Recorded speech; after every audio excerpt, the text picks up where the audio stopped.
नमस्कार विद्यार्थ्यांनो. आज आपण इंग्रजी विषयातील रायटिंग स्किलमधील अतिशय महत्त्वाचा घटक शिकणार आहोत, तो म्हणजे माइंड मॅपिंग. निबंध, पत्र, कथा किंवा कोणतंही लेखन सुरू करण्यापूर्वी विचार मांडण्याची एक सोपी आणि प्रभावी पद्धत आहे. पण लक्षात ठेवा, आपल्याला माइंड मॅपिंग दोन प्रकारे त्याचा विचार करायचा. एक म्हणजे आत्ता बोर्डाच्या परीक्षेसाठी आपण माइंड मॅपिंग करणार आहोत ते, आणि माइंड मॅपिंग हे जे मुख्य कौशल्य आहे, लेखन कौशल्य, ते कधी वापरायचं, ते जेव्हा आपण आपल्या प्रत्यक्ष आयुष्यामध्ये वापरू, त्याचा वापर करू, त्यावेळीचं त्याचा होणारा उपयोग या संदर्भामध्ये आपल्याला दोन वेगवेगळे विचार करायचे आहेत. पण ह्या व्हिडिओचा मुख्य फोकस जो असणार आहे तो माइंड मॅपिंग. बोर्डाच्या परीक्षेला जे प्रश्नपत्रिकेमध्ये विचारलं जातं ते माइंड मॅपिंग कसं सोडवावं या दृष्टीने आपण त्याचा विचार करणार आहोत. तर माइंड मॅपिंग म्हणजे काय, आधी सगळ्यांनी आपण त्याचा पहिला विचार करूया. माइंड मॅपिंग म्हणजे एखाद्या विषयाभोवती आपल्या मनात येणारे विचार, मुद्दे आणि कल्पना चित्ररूपात मांडण्याची पद्धत आहे. आणि चित्ररूपात का मांडायचं, तर माणसाचा मेंदू हा जास्ती चित्रात्मक जी काही माहिती त्याच्यासमोर येते ती जास्त चांगली लक्षात राहते, आणि त्यामुळे ती लक्षात ठेवणं सोपं जातं आणि आयत्या वेळी ती माहिती आठवणं त्याहून सोपं जातं. आणि म्हणून माइंड मॅपिंग हा एक अभ्यास, स्टडीचा एक अत्यंत इम्पॉर्टंट असा एक टाईप आहे, की एक मेथड आहे ती, की माइंड मॅपिंगच्या माध्यमातून आपण बऱ्याच गोष्टी लक्षात ठेवू शकतो. आता ही पद्धत वापरल्यास काय होतं बघा, पहिले विचार स्पष्ट होतात, मुद्दे लक्षात ठेवायला सोपं जातं आणि सुबक आणि क्रमबद्ध लेखन होतं.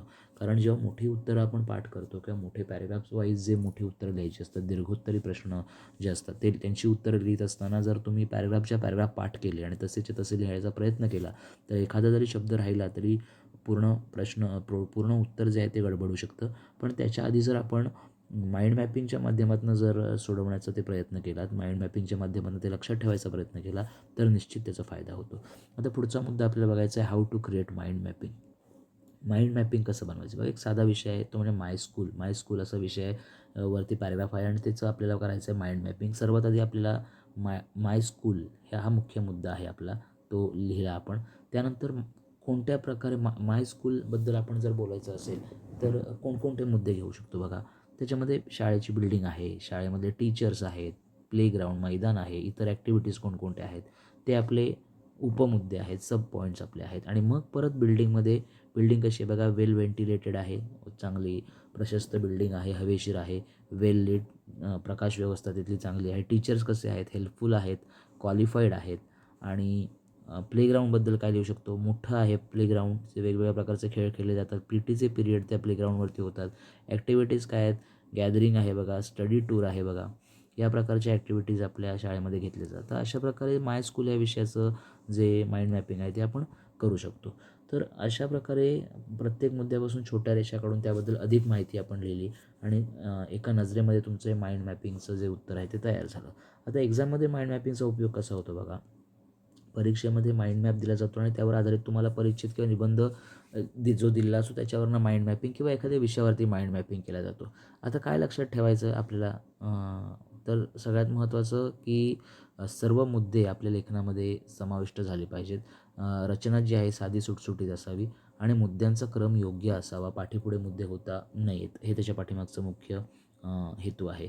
आता माइंड मॅपिंगचे फायदे काय काय आहेत बघा, की माइंड मॅपिंगमध्ये तुम्हाला विचार मांडायला मदत होते योग्य पद्धतीने, वेळेची बचत होते, अधिकाधिक गुण मिळतात आणि आत्मविश्वास वाढतो. कारण तुमचं जे माइंड मॅपिंगच्या माध्यमातून तुम्ही ज्या प्रश्नांची जी तयारी केलेली आहे ती परफेक्ट असते, कारण तुम्ही ते चित्ररूपाने तुमचं उत्तर जे आहे ते तुम्ही लक्षात ठेवत असता.